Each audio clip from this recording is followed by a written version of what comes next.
इसी तरह की स्थिति तिलहन के क्षेत्र में है। तिलहन हिंदुस्तान के शेत बाजार में इस समय सबसे ज्यादा विदेशी तेल बिक रहा है।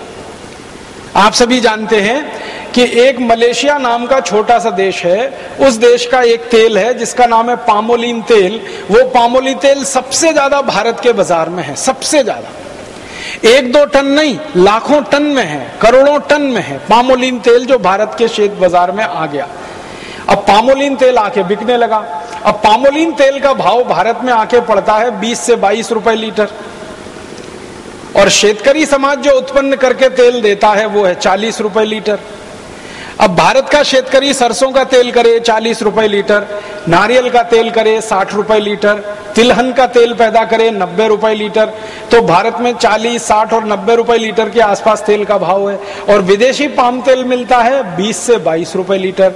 तो सारे भारतवासी जो तेल बनाने वाले उद्योगपति हैं वो सब पामोलिन तेल धड़ल्ले से लाखों लाखों टन में इंपोर्ट कर रहे हैं, और उस पामोलिन तेल को भेड़सेड़ करके, मिलावट करके आपको बेच रहे हैं। आप बाजार से डिब्बाबंद जितना भी तेल लाके खाते हैं वो सब पाम तेल है। और आपको सुनकर हैरानी होगी, 4-5 साल पहले तक इस देश में ऐसा कानून था कि पाम तेल किसी भी दूसरे तेल में मिला के नहीं बेचा जा सकता। गेट करार और WTO के दबाव में अब कानून ऐसा है कि पाम तेल किसी भी तेल में मिला के बेचा जा सकता है। अब पाम तेल आ गया, वो वेजिटेबल ऑयल के साथ मिला के बेचा जा रहा है। आप बाजार से तेल खरीद के लाते हैं, किसी भी नाम का तेल खरीदो, रिफाइंड तेल के नाम से और डबल रिफाइंड तेल के नाम से बाजार में जितना भी तेल मिल रहा है वो सब पामोलिन तेल है। अब पामोलिन तेल हम खा रहे हैं, शेतकरी समाज खा रहा है। क्यों? क्योंकि शेतकरी समाज जो तिलहन पैदा करके बेचता था, शेतकरी समाज जो सरसों का तेल पैदा करके देता था या नारियल का तेल, उसको भाव नहीं है, तो उन्होंने तिलहन पैदा करना कम कर दिया है। तो भारत में तिलहन का क्षेत्रफल भी लगातार घटता चला जा रहा है। दालें पैदा करना कम कर दिया, तिलहन पैदा करना कम कर दिया, तेल का उत्पन्न इस देश में कम हो गया, तो विदेशों से पाम तेल आकर बिकने लगा। अब वो पाम तेल के 2 दुष्परिणाम हैं। एक तो जो शेतकरी नारियल करते थे, जो शेतकरी तिल पैदा करते थे, जो शेतकरी सरसों पैदा करते थे, उनको नुकसान। दूसरा नुकसान देश के खाने वाले लोगों को, जो पाम तेल खाएगा, मैं आपको स्टाम्प पेपर पे लिख के देता हूं, तुरंत हार्ट अटैक से मर जाएगा।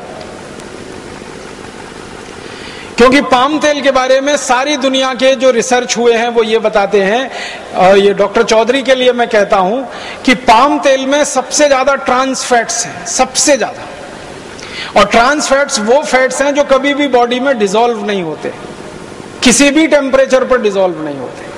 और ट्रांस फैट्स जब बॉडी में डिसॉल्व नहीं होते तो वो फैट बढ़ता जाता है, बढ़ता जाता है, बढ़ता जाता है। और आपने सुना होगा कि जब फैट जरूरत से ज्यादा बढ़ जाता है तभी हृदय घात आता है और आदमी मर जाता है।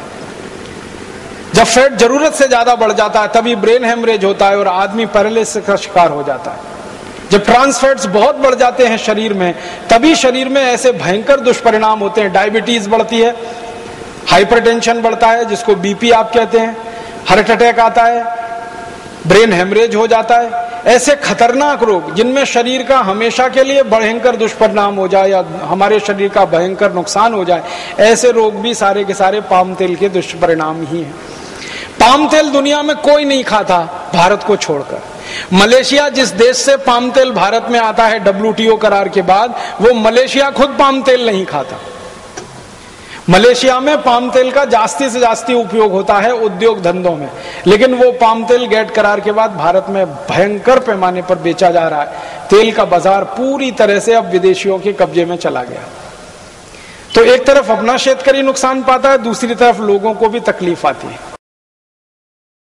दोस्तों, सबसे पहले तो चैनल सब्सक्राइब करें, फिर लाइक, कमेंट और शेयर करें, और हाँ, हमारा एंड्रॉयड ऐप डाउनलोड करना ना भूलें।